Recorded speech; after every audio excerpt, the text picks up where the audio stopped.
ওই গর্তের পিপিলিকা কান্না করে আর বলে, মালিক, যদি পাখির মতো আমার ডানা থাকতো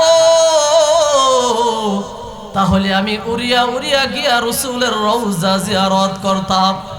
ও আল্লাহ, আমার ডানা নাই, আমার যাওয়ার মতো রাস্তা নাই। আল্লাহ, আমি রাসূলের রওজা দেখার জন্য পাগল যাইতে পারি না। আল্লাহ ডাক দেয়া বলে, ও মদিনার কবুতর কই, জলদি করিয়া ওই অমুক এলাকায় যাও, গিয়া দেখো গর্তের পিপিলিকা আমার রাসূলের রওজা দেখার জন্য পাগল। ওই পিপিলিকাকে লইয়া আবার রাসূলের রওজা ঘুরাইয়া, আমি আল্লাহর বাইতুল্লাহ ঘুরাইয়া ওই পিপিলিকাকে সেই জায়গায় রেখে আসবা। আপনারা কি রাসূলের রওজা দেখতে চান কি চান না? মদিনা যাইতে পারলাম না, মদিনা দেখতে পারলাম না, মদিনা যাইতে পারলাম না, মদিনা। الحمد لمن قدر خيرا وقبلا، الحمد لمن قدر خيرا وقبلا، والشكر لمن صور حسنا وجمالا، والشكر لمن صور حسنا وجمالا، فرد صند عن صفة الخلق بريبون، فرد صند خلق بريبون، رب أزلي خلق الخلق كمالا، رب أزلي خلق الخلق كمالا، لا زد ولا ند ولا حد لمولى، لا زد ولا ند ولا حد لمولى، الآن كما كان ولم يلق زوالا، الآن كما كان ولم يلق زوالا। পিরস্কান্দি উত্তরপাড়া যুবকদের উদ্যোগে কবরবাসীদের স্মরণে এক সুন্নি মহাসম্মেলন আয়োজন করা হয়েছে। উক্ত সুন্নি মহাসম্মেলনের সভাপতি জনাব মোহাম্মদ ধারুমিয়া, প্রধান অতিথি অত্যন্ত গুরুত্বপূর্ণ আলোচনা করে গেছেন জনাব আলহাজ জামাল আহমেদ চৌধুরী। প্রধান বক্তা আমাদের সামনে একটু পরে উপস্থিত হবেন আন্তর্জাতিক খ্যাতি সম্পন্ন মুফাসসিরে কুরআন, বিশিষ্ট ইসলামী চিন্তাবিদ, মিডিয়া ব্যক্তিত্ব আল্লামা হাফেজ কারি মুফতি গোলাম কিবরিয়া সাহেব, যার অপেক্ষায় আমরা এতদিন অপেক্ষা করছিলাম।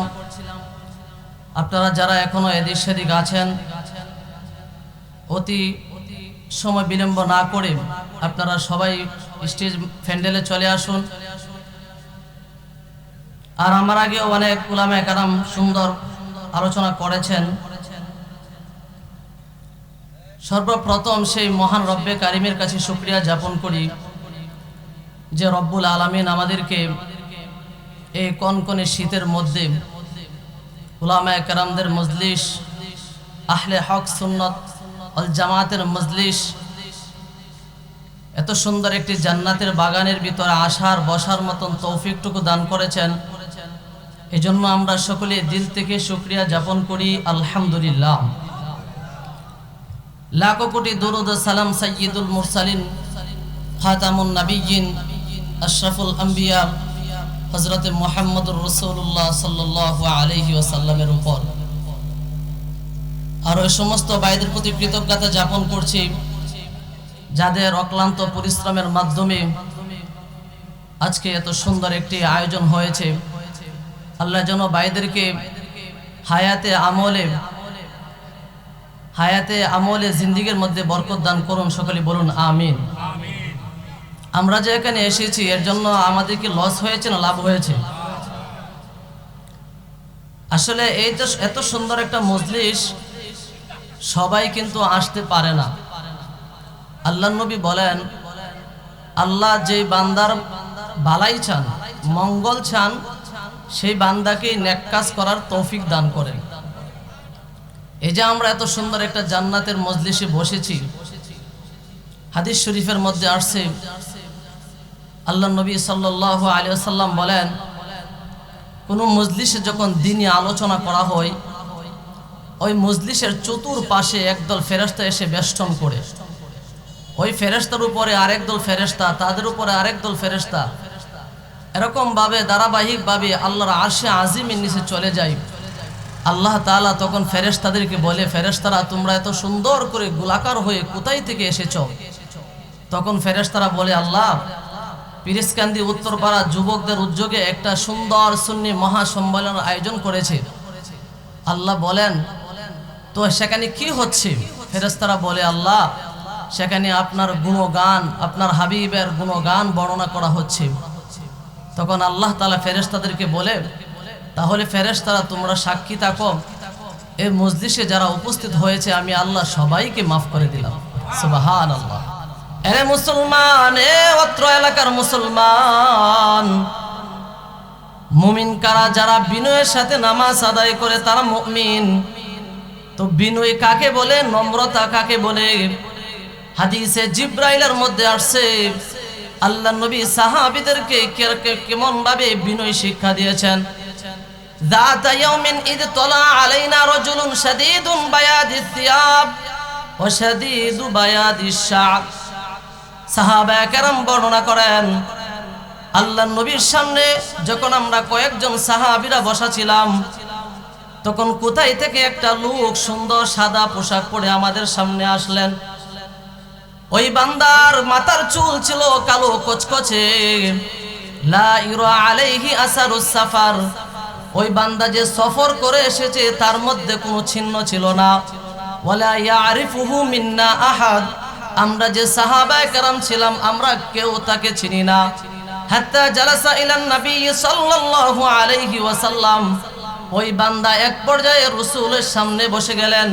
فأسند ركبتيه إلى ركبتيه ووضع كفيه على فخذيه وقال يا محمد فأخبرني عن الإحسان। ওই বান্দার হাত আমাদের হায়াতুন নবী, জিন্দা নবীর হাত উরু মুবারকের উপর রাখিয়া বলতেছেন, ও মুহাম্মদ, ইহসান কাকে বলে, বিনয় কাকে বলে, আমাদের কি শিক্ষা দিন। আল্লাহর নবী বিনয় শিক্ষা দিলেন, আন তা'বুদাল্লাহ কাআন্নাকা তারাহ ফাইন লাম তাকুন তারাহু ফাইন্নাহু ইয়ারাক। আল্লাহর নবী বলেন, হে উম্মত, যখন তুমি নামাজের মধ্যে দাঁড়াও, আল্লাহর ইবাদত করতে যাও, নামাজ পড়া ইবাদত, কুরআন তেলাওয়াত করা ইবাদত, যাকাত দেওয়া ইবাদত, হজ করা ইবাদত। আল্লাহর নবী বলেন, যখন তুমি ইবাদত করতে যাও, যখন তুমি নামাজের মধ্যে দাঁড়াও, তখন মনে করবা আল্লাহ আমার সামনে আছেন, আল্লাহকে দেখে দেখে আমি আল্লাহর কুদরতি বায়ে সেজদা দিচ্ছি। যখন বান্দা তুমি কুরআন তেলাওয়াত করো, তখন মনে করবা এটা আল্লাহর মুখের কালাম, আল্লাহ আমার সামনে আছেন, আমি আল্লাহর কালাম তেলাওয়াত করে আল্লাহকে শোনাচ্ছি। এরে বান্দা, যখন তুমি এমন ভাবে আল্লাহকে সামনে রাখিয়া ইবাদত করবা যে আল্লাহ আমার সামনে আছেন, ফাইন লাম তাকুন তারাহু ফাইন্নাহু ইয়ারাক। আর যদি মনে করো আমি আল্লাহকে দেখি না, তাহলে বান্দা এতটুকু মনে করিও, তুমি যদিও আল্লাহকে দেখো না, আল্লাহ তোমাকে দেখতেছে। ঠিক কিনা? এরে মুসলমান, এ যুবক, আজকে নামাজের খবর নাই, আল্লাহর ইবাদতের খবর নাই। আল্লাহর নবী বলেন, বান্দা যখন তুমি বিনয়ের সাথে নামাজ আদায় করবা, তোমার ফায়দা কি? আরেক হাদিসের মধ্যে আল্লাহর নবী সাল্লাল্লাহু আলাইহি ওয়াসাল্লাম বলেন, আরাআইতুম লাউ আন্না নাহরান বিবাবি আহাদিকুম। ও সাহাবায়ে কেরাম, তোমাদের বাড়ির সামনে যদি একটা নদী থাকে, ইয়াগতাসিলু ফিহি কুল্লা ইয়াউমিন খামসান, আর ওই নদীতে যদি বান্দা প্রতিদিন 5 বার গোসল দেয়, কয়বার? আল্লাহর নবী বলেন, ও সাহাবীরা, উম্মত শুনো, যেই বান্দার বাড়ির সামনে একটা নদী থাকবে আর ওই নদীতে যদি বান্দা প্রতিদিন 5 বার গোসল দেয়, আল্লাহর নবী প্রশ্ন করলেন, হাল ইয়াবকা মিন দারনিহি শাইউন, বলো তো দেখি ওই বান্দার শরীরে কোনো ময়লা থাকবে কিনা? ও মুসলমান, আপনাদের কাছে আমার প্রশ্ন, আপনারা যদি কোনো ব্যক্তি দৈনন্দিন 5 বার গোসল দেন, বলেন তো দেখি আপনাদের শরীরে কোনো ময়লা থাকবে? সাহাবা کرام বললেন, ক্বালু লা ইয়াবকা মিন দারনিহি শাইউন। সাহাবা کرام বলেন, ওগো আল্লাহর নবী, যেই বান্দা দৈনন্দিন 5 বার গোসল দিবে ওই বান্দার শরীরে কোনো ময়লা থাকবে না। আল্লাহর নবী বলেন, যেই বান্দা দৈনন্দিন 5 ওয়াক্ত নামাজ পড়বে ওই বান্দার শরীরে কোনো গুনাহ থাকবে না। আরেক হাদিসের মধ্যে আল্লাহর নবী বলেন, লা ইয়ালিজান নার আহাদুন সাল্লা ক্বাবলা তুলুইশ শামসি ওয়া ক্বাবলা গুরুবিহা। যেই বান্দা সূর্য উদয় এবং সূর্যাস্তের পূর্বের নামাজ আদায় করবে ওই বান্দা কোনোদিন জাহান্নামে যাবে না। সুবহানাল্লাহ। তাহলে আল্লাহর নবী যে বলেছেন সূর্যাস্ত এবং সূর্য ওঠার পূর্বে যেই বান্দা নামাজ পড়বে সে জাহান্নামে যাবে না, তাহলে অবশ্যই সে কোথায় যাবে? জান্নাতে। আল্লাহর নবী আরেক হাদিসের মধ্যে বলেন, মান সাল্লাল বারদাইনি দাখালাল জান্নাহ। যেই বান্দা 2 ঠান্ডা সময় নামাজ আদায় করবে ওই বান্দা জান্নাতে প্রবেশ করবে। আরে মুসলমান, ও যুবক, ও বৃদ্ধ বাবাজি, 2 ঠান্ডা সময়কে আল্লাহর নবী কোন সময়কে নির্ধারণ করেছেন? একটা হলো ফজরের সময়, আরেকটা হলো আসরের সময়। ফজরের সময় এখন বর্তমানে যেই ঠান্ডা কনকনে ঠান্ডা, ওই সময় কিন্তু নামাজ পড়া বড় কঠিন, ঠিক নেই? কারণ ফজরের সময় এখন বান্দারা ঘুম থেকে উঠতে পারে না, কারণ শীতের দিন। রাত 10টা 1টা 2টা পর্যন্ত মোবাইল ফোন হাতে নিয়ে ফেসবুক টিপছে বান্দা, ইউটিউব দেখছে, মেসেঞ্জারে কথা বলে বান্দার 2টা 3টা বেজে গেল, ওই বান্দার তো ফজরের কোনো খবর নাই। আল্লাহর নবী বলেন, যেই বান্দার ভিতরে জাহান্নামের ভয় থাকবে, আল্লাহর আযাবের ভয় থাকবে, আমি নবীর প্রতি যেই বান্দা মহব্বত করবে, আমি নবীকে ভালোবাসবে, যেই বান্দার প্রতি আল্লাহর মহব্বত থাকবে, সে কোনোদিন ফজরের নামাজ না পড়ে ঘুমাবে না, ঠিক নেই? কারণ আল্লাহর আযাবের ভয় থাকলে আপনি কোনোদিন ঘুমাবেন না। আরে মুসলমান, এই 2 সমাজের মধ্যে কত মসজিদ, ফজরের সময় কিন্তু মসজিদের মধ্যে জামাত হয়নি? কিন্তু আপনারা সবাই যান না। এই এলাকার মধ্যে মানুষের অভাব নাই, তবে ফজরের সময় ফজরের নামাজের মধ্যে মুসল্লিদের বড় অভাব। ওই সময় আপনারা মুসল্লি খুঁজে পাবেন না। আল্লাহর নবী বলেন, যার ভিতরে জাহান্নামের ভয় থাকবে সে কখনো নামাজ ছাড়বে না। এই জন্য দেখবেন ফজরের সময় কত আল্লাহর বান্দারা আরামের ঘুম হারাম করিয়া ঠান্ডা পানি দিয়া বান্দা উযু বানাইয়া কুয়াশাকে ছিদ্র করিয়া বান্দা হেঁটে হেঁটে মসজিদে যায়। আল্লাহ তাআলা আসমান থেকে ঘোষণা দেয়, ওই বান্দা যতটা কদম দিয়া মসজিদে গিয়েছে বান্দার কদমে কদমে আল্লাহ লিখে দিয়েছেন। এরে মুসলমান, আজকে নামাজ পড়ি না, নামাজের খবর নাই, রাসূলের সুন্নতের আমল নাই, রাসূলের মহব্বত অন্তরে নাই। আল্লাহর নবী দেখেন কত সুন্দর করে আরেকটা হাদিসের মধ্যে বলেছেন, ইয়াতাআকাবুনা ফীকুম মালাইকাতুন বিল-লাইলি ওয়া মালাইকাতুন বিন-নাহার। দিনে এবং রাতে আল্লাহ তাআলা 2 দল ফেরেশতা আসমানের থেকে জমিনে পাঠায়া দেন। একদল ফেরেশতা ফজরের সময় মসজিদে আসিয়া বান্দাদের নাম লিস্টি করেন। পিরিসকান্দি উত্তরপাড়া জামে মসজিদে কে কে আজকে ফজরের নামাজে অংশগ্রহণ করেছেন, আবার আসরের সময় কে কে এসেছেন, ওই বান্দারা জবাব না তো তাআকাবুনা ফীকুম মালাইকাতুন বিল-লাইলি ওয়া মালাইকাতুন বিন-নাহার। ওই বান্দারা যখন ডিউটি পালন করিয়া সুম্মা ইয়ারুজুল্লাযিনা বাতু ফীকুম, ওই বান্দারা যখন ওই ফেরেশতারা যখন আসমানে চলে যায়, আল্লাহ তাআলা ওই ফেরেশতাদেরকে প্রশ্ন করেন, কাইফা তারাকতুম ইবাদি, এই ফেরেশতা দুনিয়ায় গিয়েছিলাম আমার বান্দাদেরকে কোন হালতে রাখছো? ফেরেশতারা তখন বলেন, ইয়াকুলুনা তারাকনাহুম ওয়া হুম ইউসাল্লুন ওয়া আতাইনাহুম ওয়া হুম ইউসাল্লুন। ওগো আল্লাহ, আমরা যখন ফজরের সময় গিয়েছিলাম আমরা গিয়ে দেখি ফজরের নামাজে আপনার অমুক বান্দাদেরকে পেয়েছি, আবার যখন আসরের সময় আমরা চলে আসলাম আপনার অমুক বান্দাদেরকে পেয়েছি। তখন আল্লাহ তাআলা প্রশ্ন করেন ফেরেশতাদেরকে, ও ফেরেশতারা, তোমরা যে জমিনে গিয়েছ, আমার বান্দারা যে ঠান্ডার সময় আমি আল্লাহর কুদরতি পায়ে সেজদা দিয়েছে, ওই বান্দারা কি আমি আল্লাহকে দেখেছে? ফেরেশতারা বলে আল্লাহ না, আপনাকে দেখে নাই, আপনার জাহান্নামকে ভয় করে তারা মসজিদে গিয়েছে।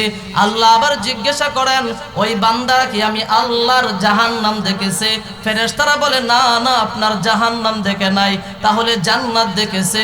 ফেরেশতারা বলে আল্লাহ আপনার জান্নাত দেখে নাই।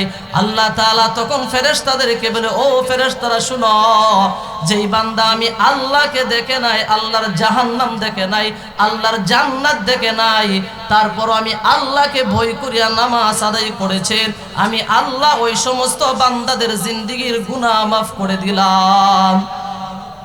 जिंदगी में बंदगी तो करना है, जिंदगी में बंदगी तो करना है, जिंदगी में बंदगी शर्मिंदा है, जिंदगी में बंदगी शर्मिंदा है। या हम सब मुसाफिर हैं, वही आखिर ठिकाना, कोई आगे रवाना है, कोई पीछे रवाना है। दुनिया एक मिसल कागज फूल है, ए दुनिया एक मिसल कागज फूल है। আপনাদের খারাপ লাগে? কষ্ট হচ্ছে? ও মুসলমান, আজকে আমরা মুসলমান পেয়েছি, বাবা মুসলমান, দাদা মুসলমান, এই জন্য মুসলমান হয়ে গেলাম। অথচ সাহাবা কেরামদের ইতিহাস তালাশ করে দেখেন, সাহাবীরা কত কষ্ট করে ঈমান তারা এনেছেন। ও মুসলমান, কেমন এক নবী আল্লাহ আমাদেরকে দান করছে, সেই নবীকে আমরা চিনলাম না। অথচ সেই নবীর জন্য ওই সমুদ্রের মাছ পাগল, যেই নবীর জন্য জঙ্গলার পশু পাখি পাগল, যেই নবীর জন্য গর্তের পিপিলিকা কান্না করে, ওই গর্তের পিপিলিকা কান্না করে আর বলে মালিক, যদি পাখির মতো আমার ডানা থাকতো তাহলে আমি উড়িয়া উড়িয়া গিয়া রাসূলের রওজা জিয়ারত করতাম।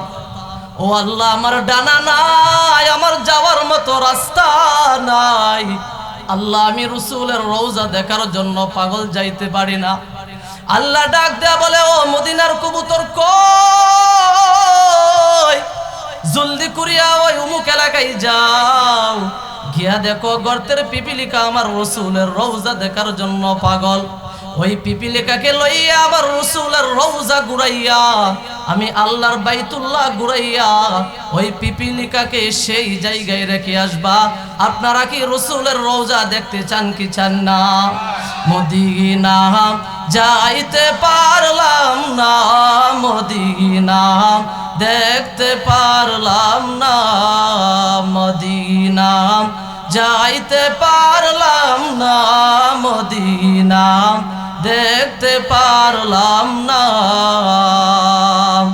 আমি অসহায় তাই এত দূরে রয়, আমি অসহায় তাই এত দূরে রয়, শুধু সালাম জানাই মদিনা যাইতে পারলাম না, মদিনা দেখতে পারলাম না। আপনারা মদিনায় যেতে চান কি চান না? এরে মুসলমান, হে নবীর আশিক, যদি নবীর মহব্বত অন্তরে থাকে, যদি নবীর প্রেম আপনার অন্তরে থাকে, ভালোবাসা অন্তরে থাকে, তাহলে আমার বিশ্বাস যেই নবীকে অন্তর থেকে ভালোবাসবে ওই বান্দা যদি তাহাজ্জুদের নামাজ পড়িয়া চোখের পানি ছেড়ে আর কান্না করে, আল্লাহ কত মানুষের টাকা আছে আপনার রাসূলের রওজা গিয়া দেখে, আপনার রাসূলের সামনে গিয়া রওজার সামনে গিয়া সালাম দেই, ও আল্লাহ আমি গরীব, আমি যেতে পারলাম না, আপনি যদি চোখের পানি ছেড়ে দিয়ে কাঁদতে পারেন, আমার বিশ্বাস আপনার মৃত্যুর আগে আল্লাহ আপনাকে রওজা না দেখাইয়া মৃত্যু দিবে না। আরবেরি পুবাল হাওয়া পুছিমে কম রেসো দাওয়া ওই মদিনার পথের দুলি আমি ওই মদিনার পথের দুলি আমি মাগতে পারলাম না মদিনা যাইতে পারলাম না মদিনা দেখতে পারলাম না এরে নবীর উম্মতের দলে যুবক আজকে আমরা কত হতভাগা হয়ে আছি গুনাহের সাগরে ডুবে আছি এরে বাবা আজকে আমরা যারা এখানে আসলাম এখানের মধ্যে কত মানুষ আমরা আছি ফজর পড়ি নাই জোহর পড়ি নাই আসর পড়ি নাই মাগরিবও পড়ি নাই এশার নামাজও পড়ি নাই তো কখন যে মরে যাব এর কোনো গ্যারান্টি আছে নাকি আরে বাবা আমি যে নামাজ পড়লাম না যদি আজকে রাত্রে আমার মৃত্যু হয়ে যায় আল্লাহ যদি আমাকে জিজ্ঞাসা করে গোলাম শেষ নামাজটা শেষ সময় তোমার কেমন অবস্থা ছিল আরে গোলাম আমি আল্লাহ তোদেরকে এত সুন্দর করে বানাইলাম নামাজটা পড়লি না আরে বাবা আমরা কত মানুষ নামাজ পড়ি না অথচ আপনার মতো কত মানুষ দেখবেন বান্দা রিকশা চালায় অটো চালায় শ্রমিকের কাজ করে বান্দা ব্যবসা করে নামাজি আছে না নাই কত বান্দা স্কুলে পড়ে কলেজে পড়ে ভার্সিটিতে পড়ে 5 ওয়াক্ত নামাজি আছে না নাই আরে বাবা ওই বান্দা যদি অটো চালাইয়া 5 ওয়াক্ত নামাজ পড়তে পারে ওই বান্দা যদি সিনজি চালাইয়া শ্রমিকের কাজ করিয়া ব্যবসা বাণিজ্য করিয়া যদি নামাজ পড়তে পারে আমি কেন পারলাম না ওই বান্দা যদি রাসূলের সুন্নাত আদায় করতে পারে রাসূলের আদর্শ যদি গলায় দিতে পারে আমি কেন পারলাম না এর কারণ একটা আমার কপাল পুরছে এই পুরা কপাল তওবা সারা জোড়া লবে না এই জন্য আল্লাহ তাআলা আমাদেরকে আদেশ করেছেন বান্দা আমি আল্লাহর গোলামি করো আমার রাসূলের সুন্নাত অনুযায়ী তোমরা জীবনটাকে চালাও রাসূলের মহব্বত নিয়ে সামনের দিকে আগায়া যাও কারণ যেই রাসূল না বানাইলে আল্লাহ কুল কায়নাত কোনো কিছুই বানাইতো না যেই রাসূল সৃষ্টি না করলে আল্লাহ আপনাকে আমাকে কোনো কিছুই সৃষ্টি করতো না ওই রাসূলের জন্য আল্লাহ আপনাকে আমাকে বানাইলেন ওই রাসূলের মহব্বত আমাদের অন্তরে থাকবে কি না সেই রাসূলের মহব্বত অন্তরে আছে না নাই রে বাবা রাসূল কত কষ্ট করেছেন রে বাবা আমার মায়ের নবী নামাজের মধ্যে যখন দাঁড়াইতেন আমার রাসূলের পা মুবারক ফুলে যাইতেন অথচ তার জন্য জাহান্নামের আগুন কিন্তু হারাম নি অথচ নবীজি এক ওয়াক্ত নামাজ ছাড়ে নাই আমার মায়ের নবী এক ওয়াক্ত নামাজ ছাড়ে নাই বরং তিনি 5 ওয়াক্ত নামাজ আদায় করেছেন তাহাজ্জুদের নামাজ ومن الليل فتهجد به نافلة لك عسى أن يبعثك ربك مقاما محمودا আল্লাহ নবীর জন্য আল্লাহ তাআলা তাহাজ্জুদের নামাজকে ফরজ করে দিয়েছেন এর মুসলমান 5 ওয়াক্ত নামাজ আমরা আদায় করতে পারি না অথচ মায়ার নবী এই দিনের জন্য কত কষ্ট করেছেন আমাদের জন্য জীবনটাকে শেষ করে দিয়েছেন আম্মা জান আয়েশা সিদ্দিকা রাদিয়াল্লাহু তাআলা আনহা একদিন আমার মায়ের নবীর পিঠ মুবারকের মধ্যে যখন হাত বুলাইলেন তাকায় দেখেন আম্মা জান আমার রাসূলের পিঠটার মধ্যে চালনির মতন ছোট ছোট কিসের গুটা দেখা যায় আম্মা জান ডাক দিয়ে বলে নবী আমার আপনার কি ছোটবেলা কোনো রোগ হয়েছিল যেই কারণে পিঠের মধ্যে এত ছোট ছোট দাগ মায়ার নবী ডাক দিয়ে বলে আয়েশা যে আমি নবীর জন্য মশা মাছি আমি নবীর শরীরে বসা হারাম যেই নবীকে আল্লাহ না বানাইলে কোনো কিছুই বানাইতো না এরে আয়েশা আমার শরীরে কোনো বড় ধরনের রোগ আক্রান্ত করে নাই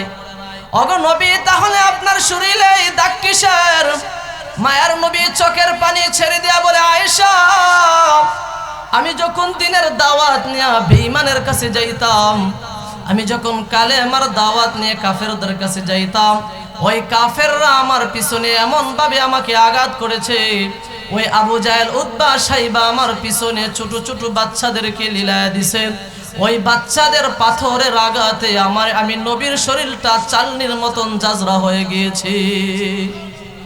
এমন তুমি নবী আমার, পিতা মাতা নাই যে তাহার, তারপরেও কত কাফের, তারপরেও কত পাথর মারলো কাফের বেঈমানে। নবী বিনে কে তরাবে ফুলসিরাত মিজানে, কে নবী বিনে কে তরাবে ফুলসিরাত মিজানে। নবী আমার জীবন বরে দিনের লাগি কষ্ট করে, নবী আমার জীবন বরে দিনের লাগি কষ্ট করে। দান দান শহীদ করিলেন উহুদেরই ময়দানে, নবী বিনে কে তরাবে ফুলসিরাত মিজানে, নবী বিনে কে তরাবে ফুলসিরাত মিজানে। হেরে নবীর আশিক হে যুবক, ও বৃদ্ধ বাবাজি, পর্দার আড়ালের আম্মা জান, এই দুনিয়ায় কতদিন থাকবেন আর কয়দিন মাস্তানি করবারে যুবক? এই দুনিয়ায় তোমার মতো মাস্তান বাহাদুর, তোমার মতন টাকাওয়ালা বাড়িওয়ালা এই সমাজে কম ছিল না।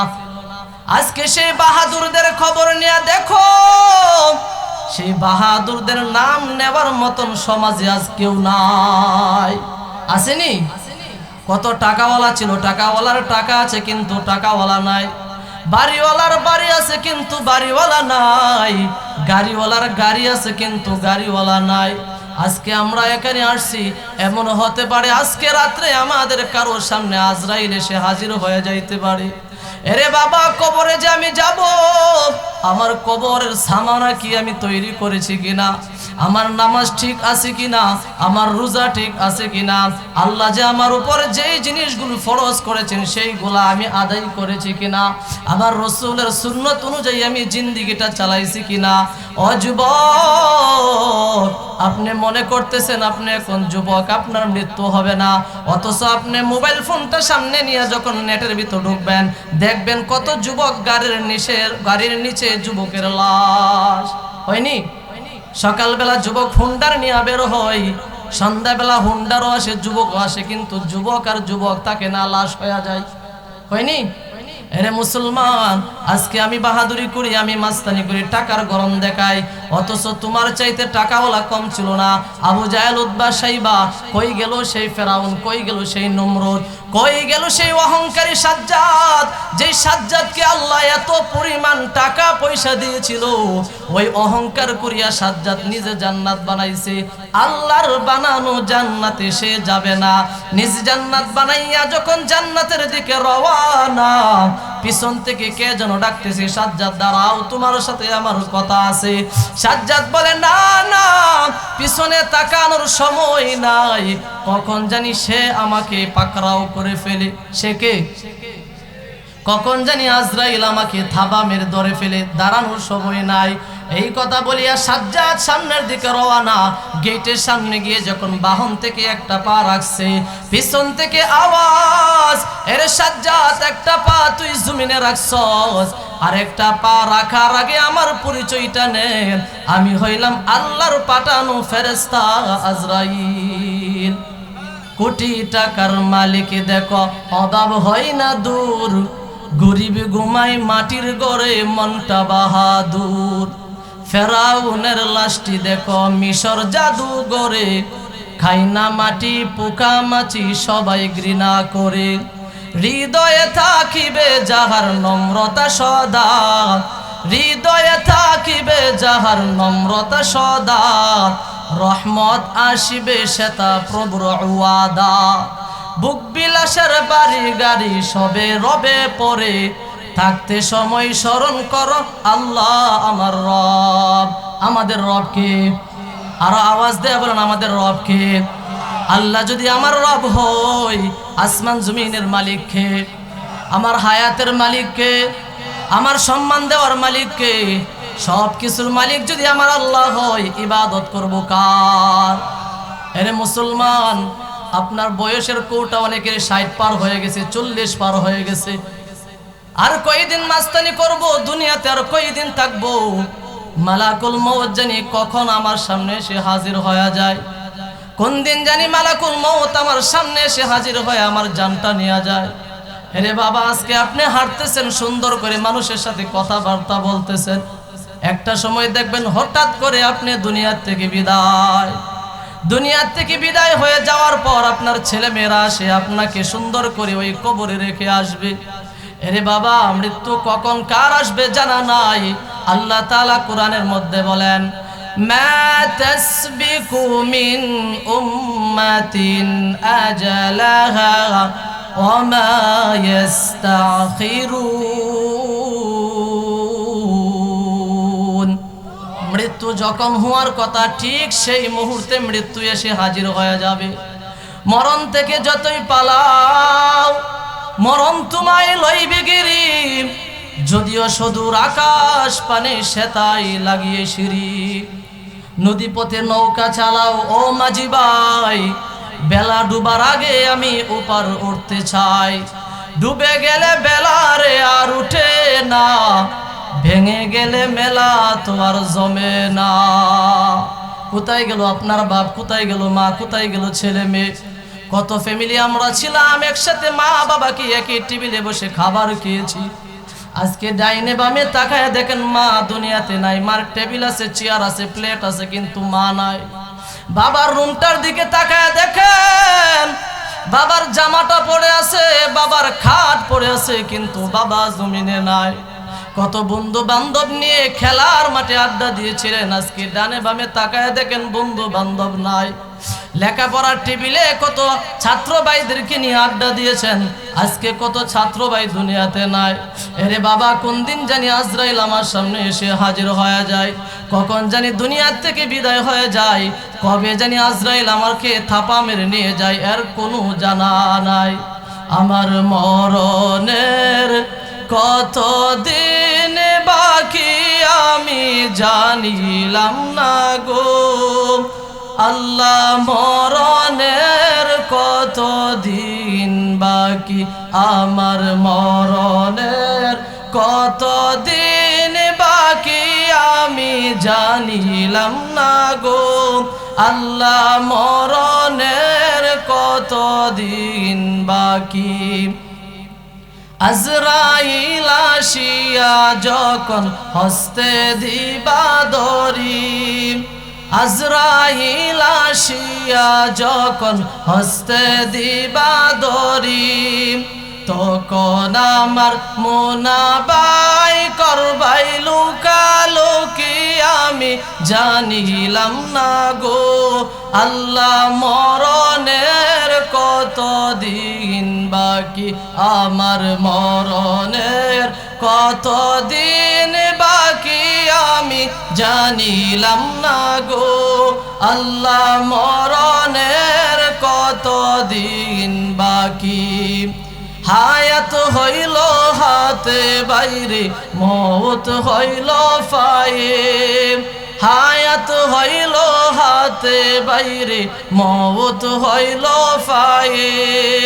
যেই জায়গায় যার মরণ লেখা সেই জায়গায় সে মরে আমি জানিলাম না গো আল্লাহ, মরণের কত দিন বাকি, আমার মরণের কত দিন বাকি আমি জানিলাম না গো আল্লাহ, মরণের কত দিন বাকি।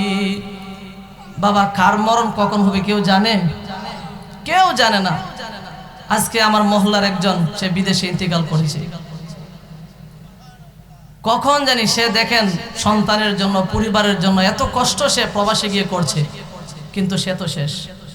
এই টাকা পয়সা আপনার ছেলে আপনার মেয়ে সবাই ভোগ করবে, আপনার ফায়দাটা কি? আপনার ফায়দাটা কি? আপনার এত কষ্টের টাকা দিয়ে তারা সুখ শান্তিতে থাকবে, কিন্তু আপনার ফায়দাটা কি হলো? বুদ্ধিমান ব্যক্তি তো সে যে নিজের জন্য সঞ্চয় করে, যে নিজের লাভটা বুঝে সে হলো বুদ্ধিমান। আপনি আপনার সন্তানের জন্য জীবনটাকে শেষ করে দিলেন। আমরা যারা গার্জিয়ান আছি, মা বাবা আছি, বড় ভাই আছি, সন্তানের জন্য, ফ্যামিলির জন্য কত কিছু করি না? অথচ কবরে যাওয়ার সময় কিন্তু আমাকে খালি হাতে যেতে হয়। না টাকা পয়সা নিয়ে যান, কেউ নিতে পারবেন?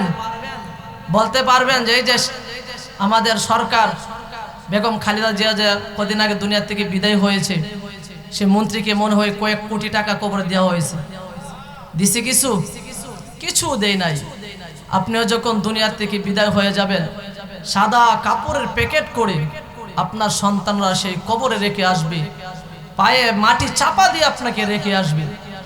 আমি যার জন্য এত কিছু করলাম, যাদের জন্য আমার জীবনটা শেষ করে দিলাম, আমার ফায়দাটা কি হলো? এই জন্য বাবা, দুনিয়াতে যতদিনই থাকবেন নিজের লাভটা আগে নিজে বুঝুন। আমি যদি নামাজ পড়ি, আমি যদি রসুলের সুন্নাহ অনুযায়ী চলি, রসুলের মহব্বত আমার দিলের ভিতরে গেঁথে নেই, আমি যদি রসুলের খাঁটি আশিক হতে পারি, আল্লাহর খাঁটি বান্দা হতে পারি, যদি দুনিয়া থেকে যখন আমি বিদায় হব, কবরে যাওয়ার পরে আমার শান্তি শুরু হয়ে যাবে। সুবহানাল্লাহ। আর আমার ফ্যামিলির জন্য, আমার সংসারের জন্য সব কিছু করে গেলাম, আমার নামাজের হিসাব নাই, রসুলের সুন্নতেরও হিসাব নাই, রবির মহব্বত আমার অন্তরে নাই, তাহলে বাবা কবরে যাওয়ার পরে আপনার কবরটা জাহান্নামের গর্ত হয়ে যাবে। এই যেই বান্দা 5 ওয়াক্ত নামাজ যথাসময়ে আদায় করবে, কয় ওয়াক্ত নামাজ? 5 ওয়াক্ত নামাজ যেই বান্দা যথাসময়ে আদায় করবে, আল্লাহ তাআলা ওই বান্দাকে 5টা মুসিবত থেকে হেফাজত করবেন। 1 নাম্বার মুসিবত হলো মৃত্যুর সময় যে যন্ত্রণা। নারে তাকবীর, নারে রিসালাত। প্রধান বক্তার আগমন, আল্লামা হাফেজ কারি মুফতি গোলাম কিবরিয়া সাহেবের আগমন। নারে তাকবীর, নারে রিসালাত। প্রধান বক্তার আগমন। মাহফিলের পক্ষ থেকে, যুবকদের পক্ষ থেকে নারে তাকবীর, নারে রিসালাত। যার জন্য আপনারা এতক্ষণ অপেক্ষা করছিলেন, আমাদের সেই সম্মানিত হুজুর আমাদের মঞ্চে এসে উপস্থিত হয়েছেন। হুজুরের গুরুত্বপূর্ণ আলোচনা করবেন। আপনারা যারা এখনো এদিক সেদিক আছেন, অতি তাড়াতাড়ি আমরা সবাই ফ্যান্ডেলে চলে আসি।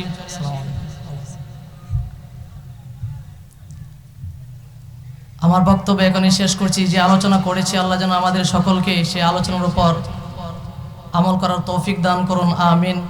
ওয়া আখির দাওয়ানা আলহামদুলিল্লাহি রাব্বিল আলামিন।